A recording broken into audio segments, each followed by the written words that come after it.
channel. I'm Deanna and you're watching Orchie D, and I've got another update for you.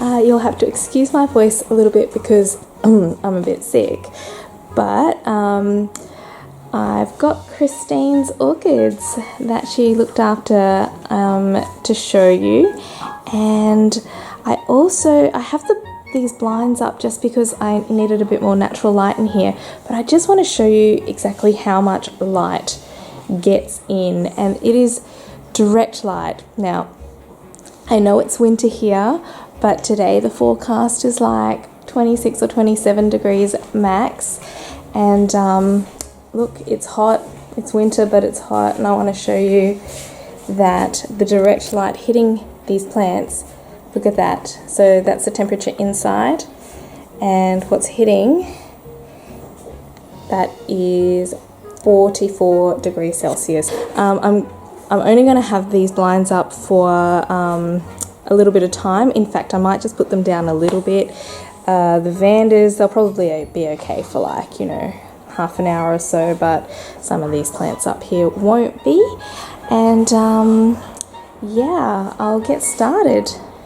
Now, Christine got a lot of my cold growing orchids because she's just got an outdoor area really spare to look after them, so I gave her stuff that I thought could tolerate the lows that Brisbane was going to get over winter, and so she got a few little ones. She got my Neofinetias, and one of them was in full spike for her, and it bloomed for her, and it was absolutely beautiful. I didn't get to see it in person, but she got to enjoy them, and they were pink Neofinetia falcata blooms, and I will put a picture up that she sent me, but they were just gorgeous. I will have to wait till just next year to see it bloom again, but I do believe, oh dear, which one was it? Maybe it was this one. It was this one actually, I think, and it was Koto crossed with Shuteno, and yeah, they were really, really pretty. Anyway, I've got 4 little Neofinetias. One of them, like this one here, is actually 2 plants, and it's pretty much still a seedling. But yeah, they bloom from a small size. So yeah, this one's bloomed for me before. I don't think this one has bloomed for me, but they bloom in summer. But they do like some cooler temperatures at night, so yeah, they're doing fine. She got my Encyclias, which have never bloomed for me, but they're growing excellently. I do think they probably just need more light than I've been giving them. I think they're fairly high light orchids. They're in the Cattleya family, so also I think I told you in my last video that I was a bit bored in Abu Dhabi airport because we had like a 5-hour transition, so man, I did so much online shopping. But I bought some LED lights because look, I have big plans. I have big plans because this area out here in my yard, and I don't know if this is going to show properly, but can you see this area out here? I've got this sort of space that never gets used for anything, and I kind of want to concrete it out, put some gravel on it, and maybe put a shade house there. I think it'd be a really good spot for it because it gets so much light in winter there, but it's also got, see that ledge there, so if I do have any plants that I want a bit more shade for, that would be perfect. This is probably in my longer term plans because, you know, it's going to cost a bit of money and a lot of preparation, and just the way my house is built, I don't have any side access on that side, and very minimal side access down the other side, so I don't know how they would get like any machinery in to do concreting anyway, so I don't know if it's possible. But what I will do is buy another set of shelves to go there, and I have already invested in some LED lighting. I bought one Mars Hydro LED light panel just to see how it goes and how I'm going to set it up. I've actually installed some PowerPoints there, so it'll just help to tidy up this area because I've got a whole mess of like orchid crap, and because yeah, it's just a really it's a really nice functional outdoor deck I've got here, and I'm kind of filling it with orchids, and my poor partner just never gets to use this space anymore because I've always got plants on it. Anyway, back to the orchids.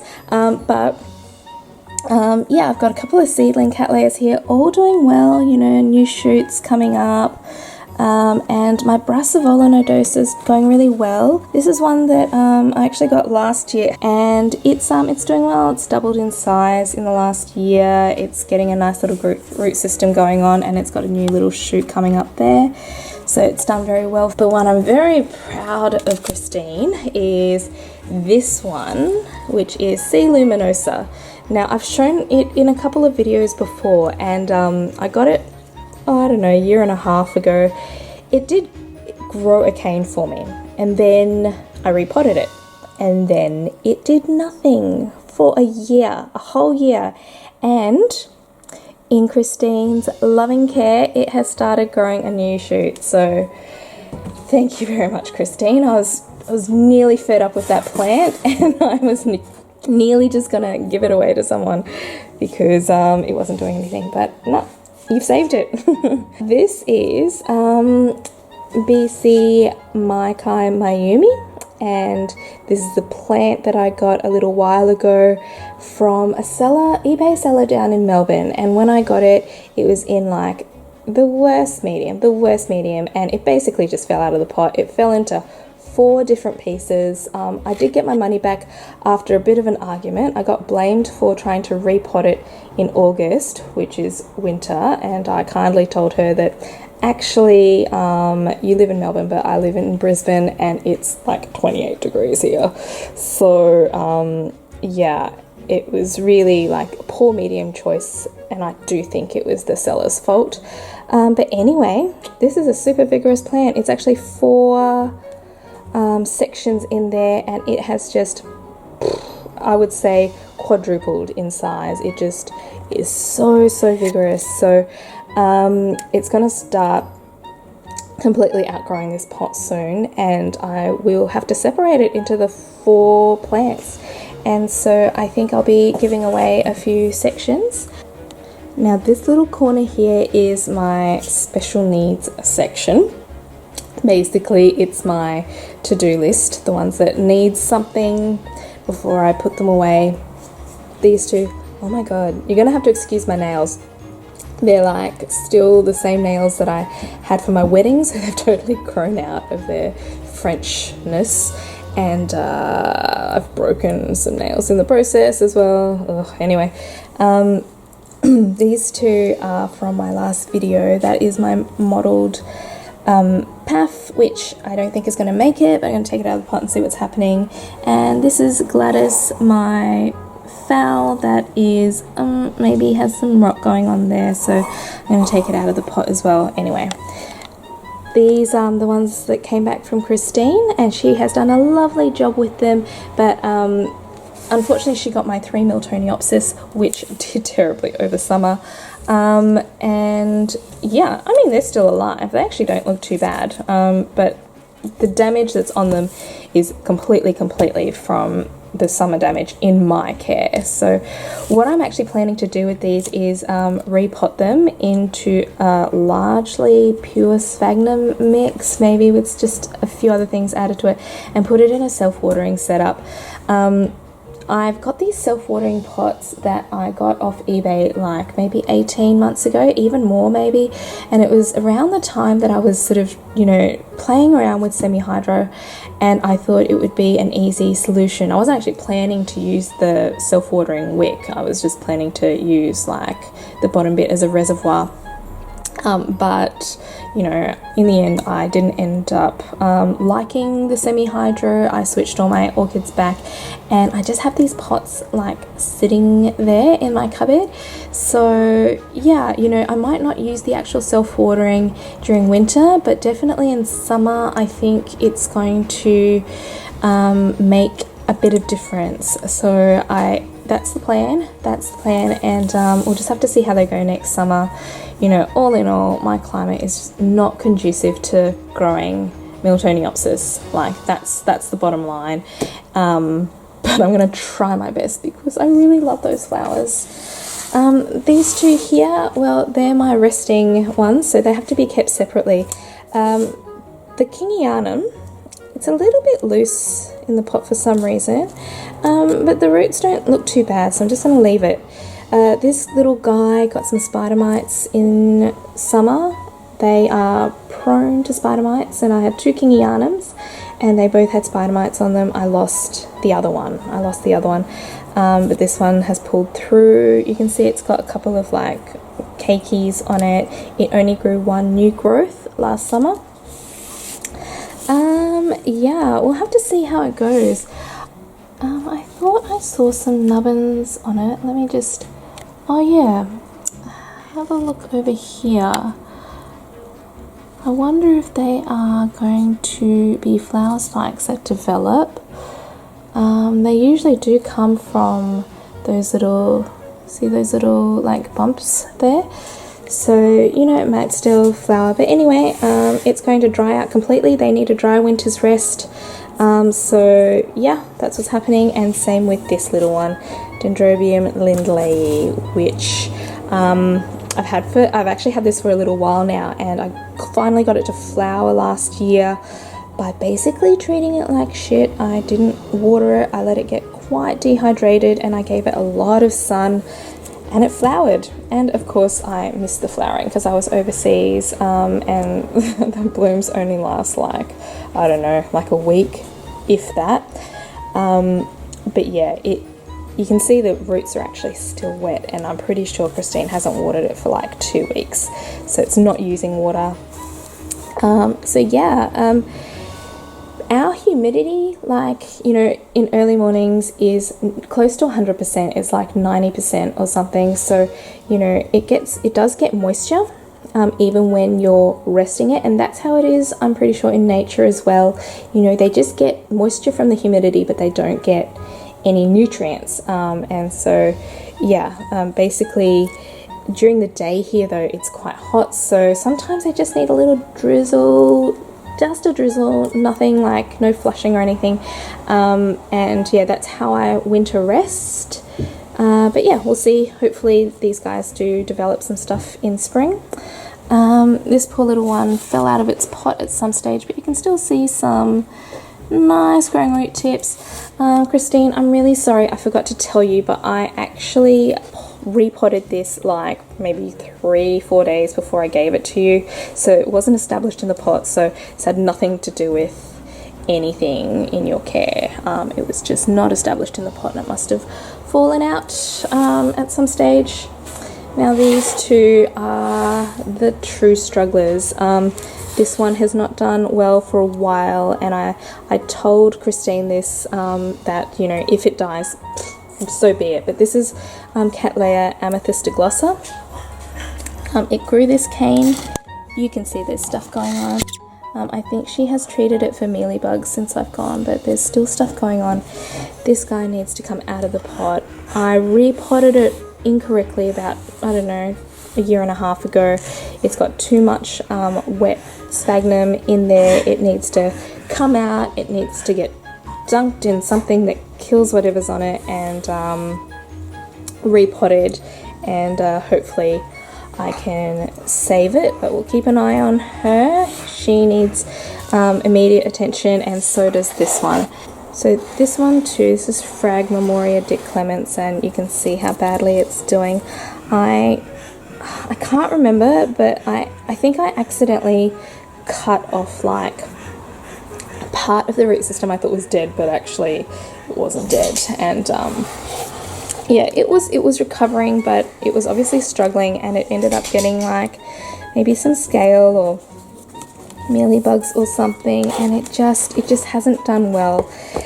So it is coming out of the pot. It is getting treated, and I'm going to do what I can to save it, mainly because, I mean, this Memoria Dick Clements has been on my wish list for so long, and my god guys, like, Phrags are so expensive in Australia. I don't even want to say how much I paid. I can't remember, but it was like not cheap at all. So I'm going to try my best to save this one. But yeah, let's have a little look inside the pot. I actually don't think I have yet.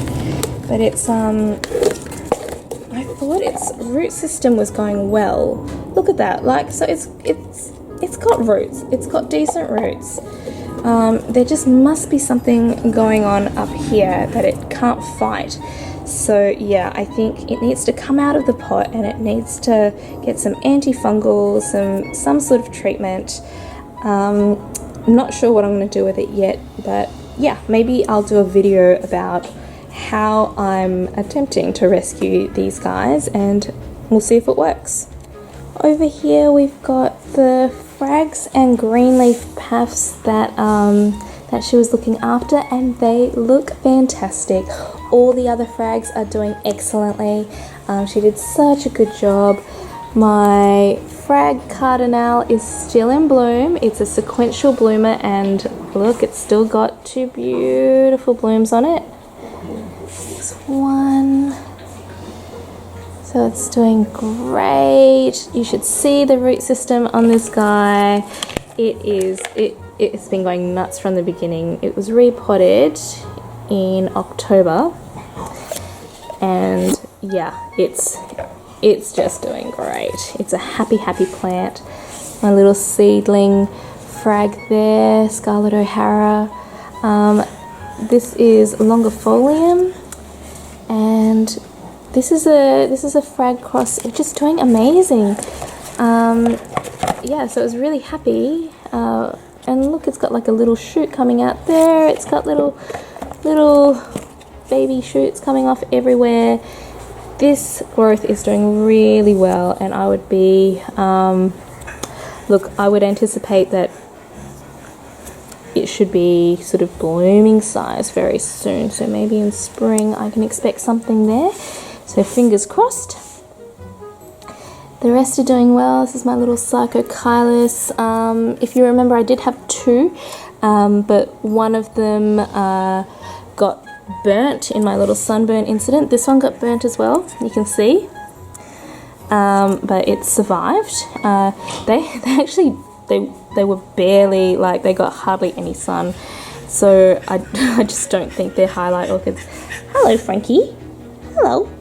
Hello. Would you like a toy? Hey, would you like a toy? Would you like a toy?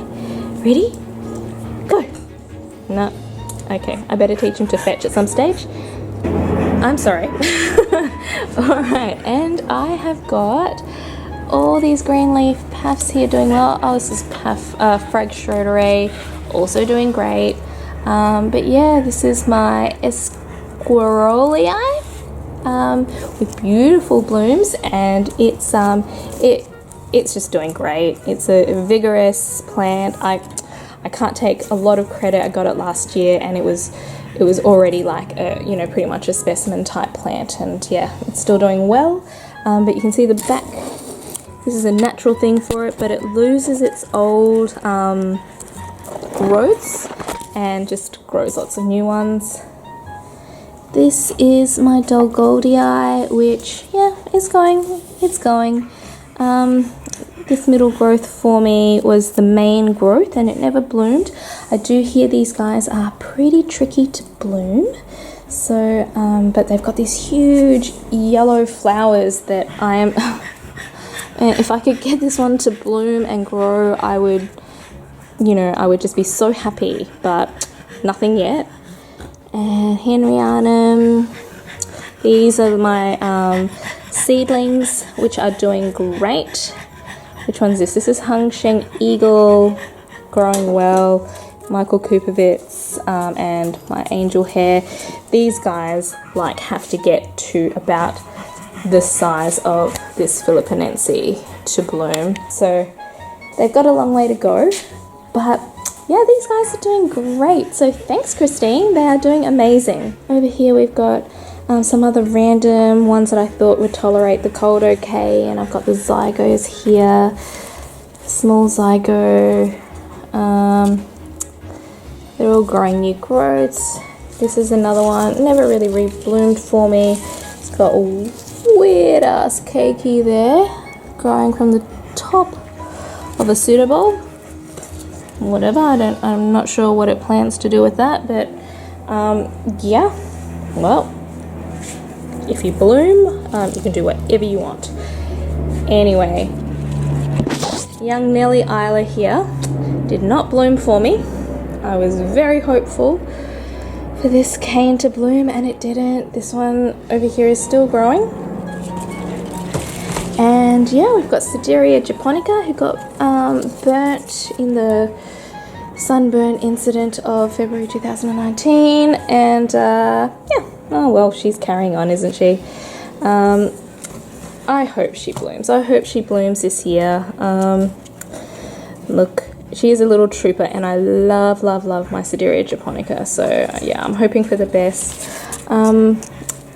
Actually, Encyclia cordidera, I'm going to put this in my to-do pile because I'm going to repot her.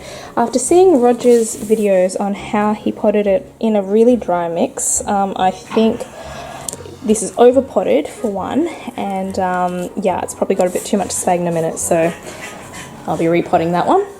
What else have I got here? I've got another Encyclia cochleata. Yep, never bloomed for me, growing great. And this is a Dendrobium sulcatum, which I have to admit, I don't think I've really sort of looked up how this one is meant to grow, but yeah, it grew a couple of new canes this year, and of course it's never bloomed because I have no idea what I'm doing with it, but I'll look it up. It obviously tolerated the cold weather okay. It always has had a tendency to have this sort of dieback of its leaves, really unattractive leaves, and look, the blooms must have looked alright because I got the plant, but for the life of me I can't even remember what the blooms are supposed to look like. And last of all, guys, I've got the blooms. So this is why can't I ever remember this name? This is LC Chung Fong Smile Cluster. And if you remember, just before I left, it was in bloom with 4 flowers, and it was growing this one, and now this spike has bloomed for Christine, and they're fading now, but I can't believe it's still in bloom actually, and the plant looks really good, and I think once those blooms fall, it'll start working on some new canes. That's its cycle. The next one here is my little Vornara Golden Spice little Cattleya hybrid, which was just coming into bloom actually when I gave it to Christine, and look, it's still in bloom. Now the colour's faded out quite a bit, but it is a really cute flower still. So the next one I have to show you guys is my Colmonara Wildcat, which look has a spike. And look, you can see the progression of this plant. When I got it, it just had these 2 bulbs, and you can see they've actually both spiked. Look how small that one is, and it's spiked. And then in my care, it grew this one, and it didn't receive enough light, so it didn't bloom, and this is about the time I moved those plants onto my balcony. And yeah, it grew this one in my care, and you can see it's easily like, I don't know, 3-4 times the size of this little one, and it's finally spiking. I've not seen these flowers before, so that is really exciting, so yay. And last of all, we have this Paphiopedilum, which I got in spike last year from a local orchid nursery, Fame Orchid Nursery, and it's quite funny because I got a message from Christine while I was away, and she said she's got a Paphiopedilum in spike from Fame, and she showed me the spike, and I'm like, that looks exactly like this one. So I'm pretty sure we've got the same plant.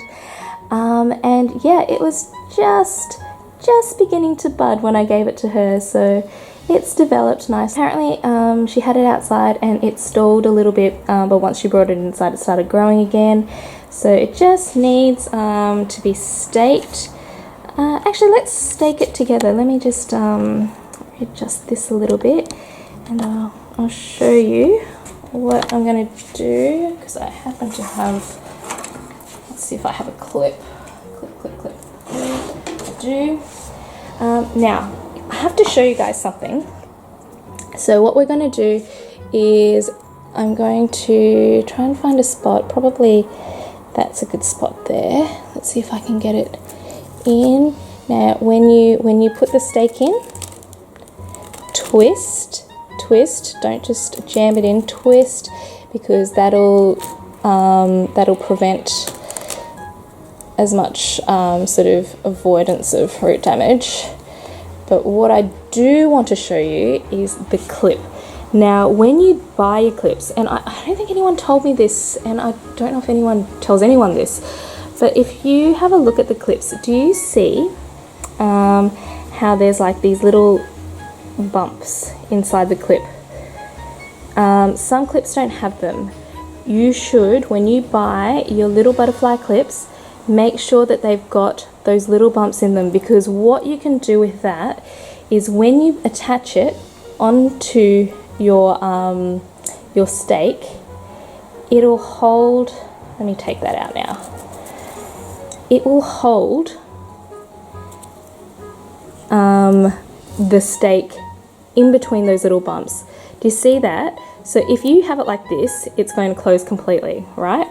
But if you have it like this, it creates a space there. And what that allows you to do is put your flower spike through without strangling the flower spike. So it stops you from damaging the flower spike, essentially. So that's how you do it, okay? So it holds the flower spike without like actually compressing the spike. It just holds onto the stake. So yeah, just a little tip for you all. Anyway guys, that's that. Thank you Christine for looking after my plants so beautifully. They look amazing. And I hope you guys enjoyed that update and that video. I'm gonna have to close these blinds because it is hot today. It is the middle of winter and I am sweating. Anyway guys, I hope you guys have a fantastic a fantastic week, and happy growing until I see you next time. Bye.